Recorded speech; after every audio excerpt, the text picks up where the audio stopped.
لا إله إلا الله محمد رسول الله.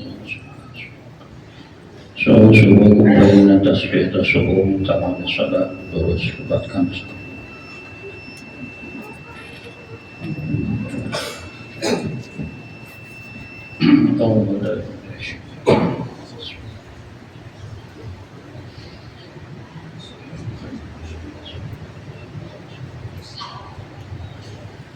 Allahu Akbar.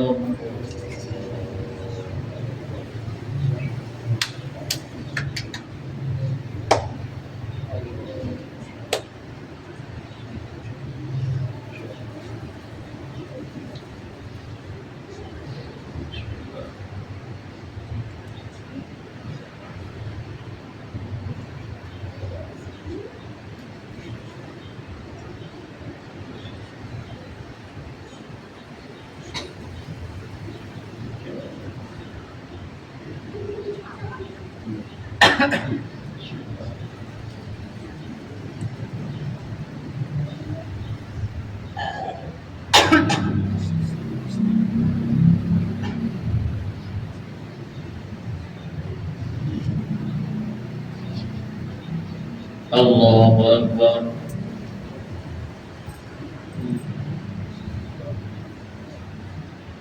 Sami Allahu liman hamidah. Allahu Allahu Akbar.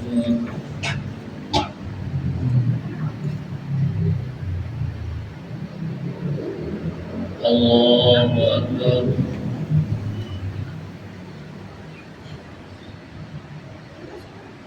Allahu Akbar.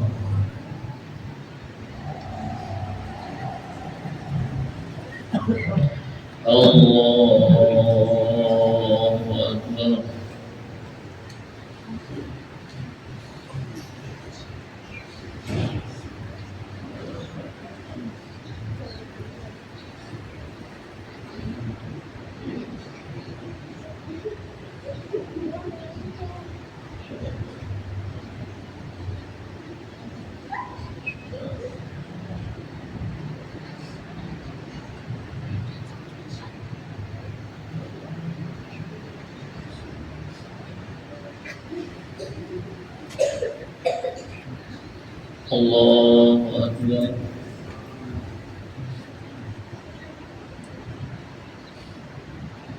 Sami Allahu liman hamidah.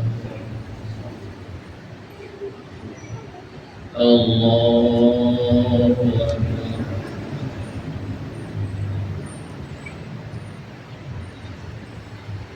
Allahu Akbar.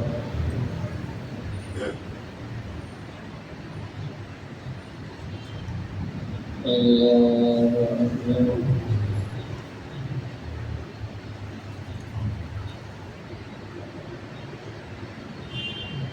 Allahu Akbar. Allahu Akbar.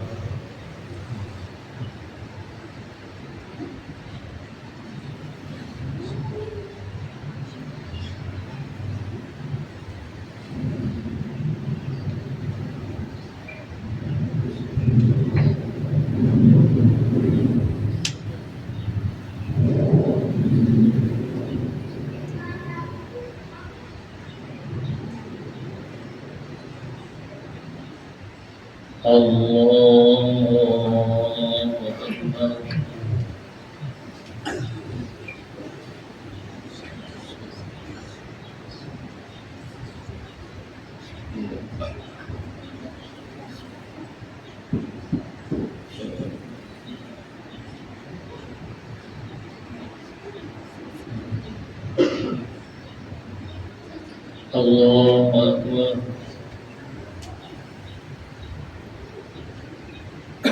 سمع الله لمن حمده. الله أكبر.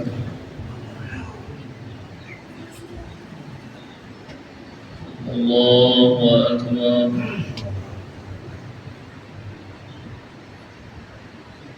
الله أكبر.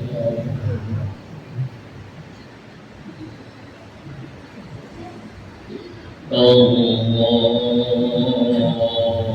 أكبر.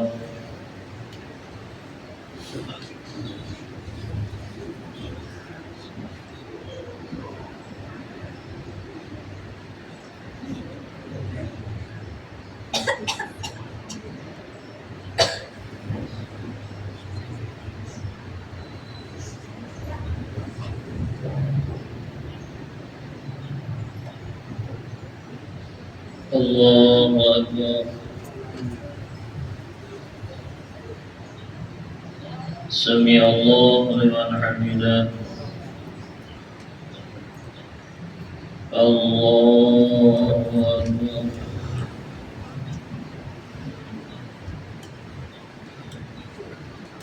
الله أكبر.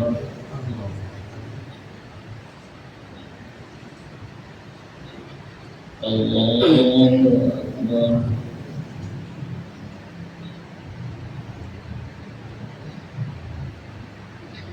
الله أكبر.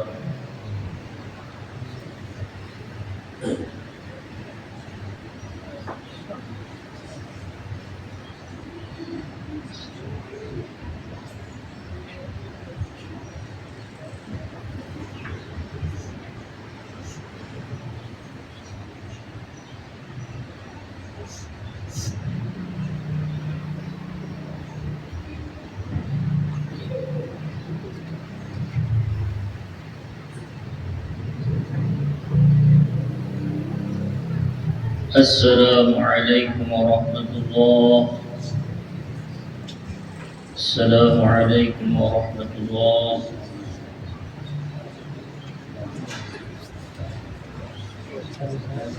استغفر الله العظيم. استغفر الله العظيم. استغفر الله العظيم الذي لا إله إلا هو الحي القيوم وأتوب إليه من جميع المعاصي والذنوب. لا حول ولا قوة إلا بالله العلي العظيم. لا إله إلا الله لا شريك له له الملك وله الحمد يحيي ويميت وهو على كل شيء قدير. لا إله إلا الله لا شريك له له الملك وله الحمد يحيي ويميت وهو على كل شيء قدير. لا إله إلا الله لا شريك له له الملك وله الحمد يحيي ويميت وهو على كل شيء قدير. لا إله إلا الله لا شريك له له الملك وله الحمد يحيي ويميت وهو على كل شيء قدير. لا إله إلا الله لا شريك له له الملك وله الحمد يحيي ويميت وهو على كل شيء قدير. لا إله إلا الله لا شريك له الملك وله الحمد يحيي ويميت وهو على كل شيء قدير. لا إله إلا الله لا شريك له الملك وله الحمد يحيي ويميت وهو على كل شيء قدير. اللهم جنبنا النار. اللهم جنبنا النار. اللهم جنبنا النار. اللهم جنبنا النار. اللهم جنبنا النار. اللهم جنبنا النار السبيل. اللهم أنت السلام ومنك السلام وإليك يعود السلام. وحينا ربنا بالسلام وادخلنا جنة دار السلام. تبارك ربنا وأنت عليك يا ذا الجلال والإكرام.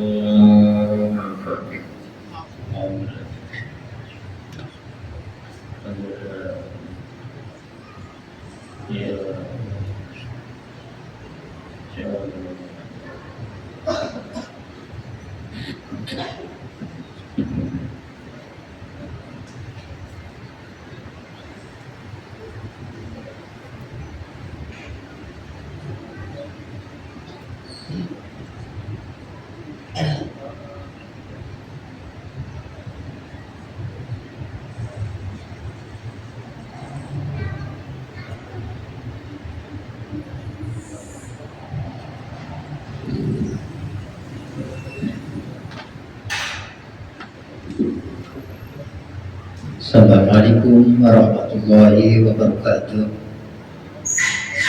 Alhamdulillah, wassalatu wassalamu ala asrofil anbiya'i wal mursalin Sayyidina wa maulana Muhammadin wa ala alihi wa sahbihi ajma'in, amma ba'du. Bapak-bapak, selamat menciptakan Rahman, semoga rahmat Allah Subhanahu wa Ta'ala. Pada kesempatan pada sholat zuhur ini, mari kita bersama-sama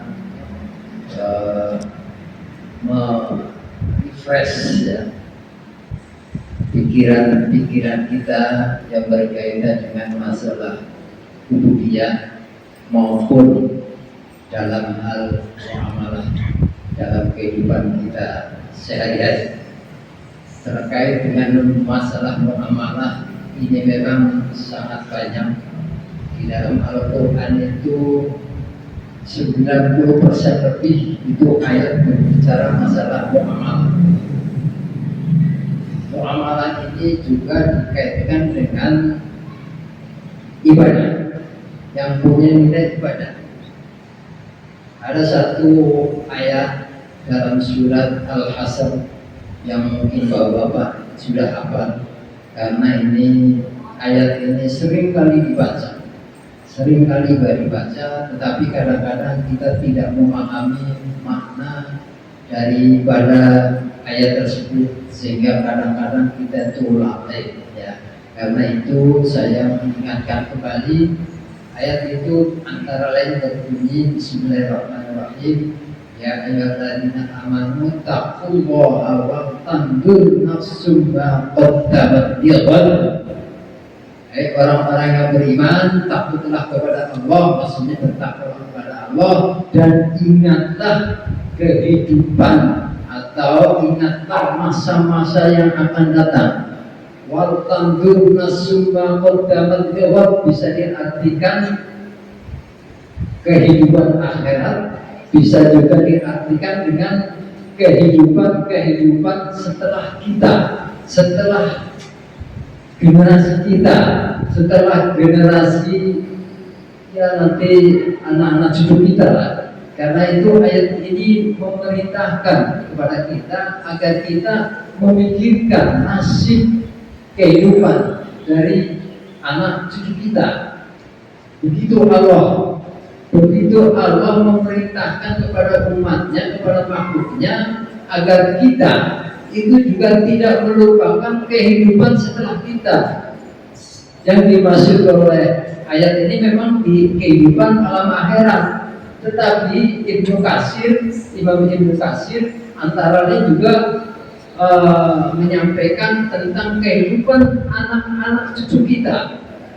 Anak-anak cucu kita kalau kita tidak pikirkan itu bagaimana nanti kehidupan mereka itu. Karena itu harus mulai sekarang kita didik, kita arahkan, diarahkan saja karena susah untuk berbuat pada jalan yang benar dan lurus, apalagi tidak diarahkan. Nah ini tugas orang tua. Tugas orang tua adalah mengarahkan para anak-anak cucu kita supaya pada akhir hayatnya mudah-mudahan pertama husnul khotimah secara pribadi. Secara yang kedua adalah tetap bisa menjaga agama. Jangan sampai agama itu tinggal lama. Jangan sampai agama tinggal. Beberapa hari yang lalu dalam kesempatan kultur juga sudah saya sering sampaikan. Karena itu saya berulang kali saya sampaikan ini, karena ini penting berkaitan dengan kemaslahatan umat Islam dan nasib umat Islam di masa-masa yang akan datang. Meskipun di Indonesia itu 87%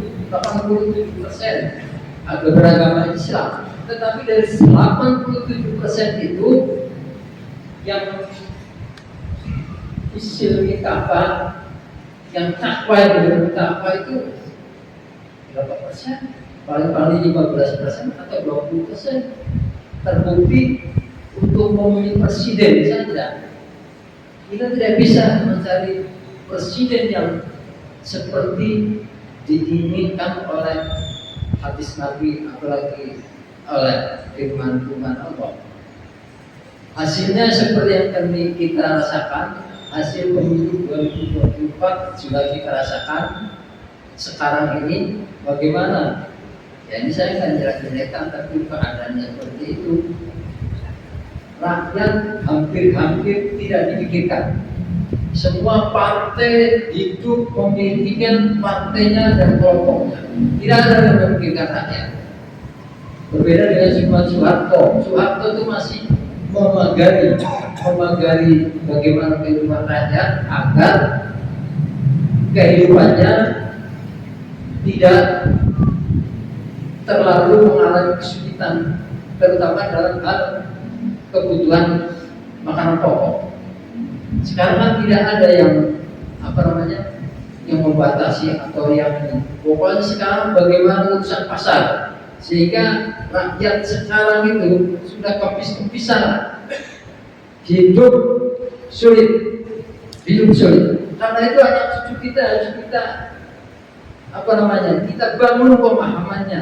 Walau tandur nasumma qaddamat lihat, ini perintah Al-Quran supaya kita waspada, perintah Allah supaya kita waspada agar anak cucu kita itu tetap pertama kuat dalam iman, dalam ekonomi.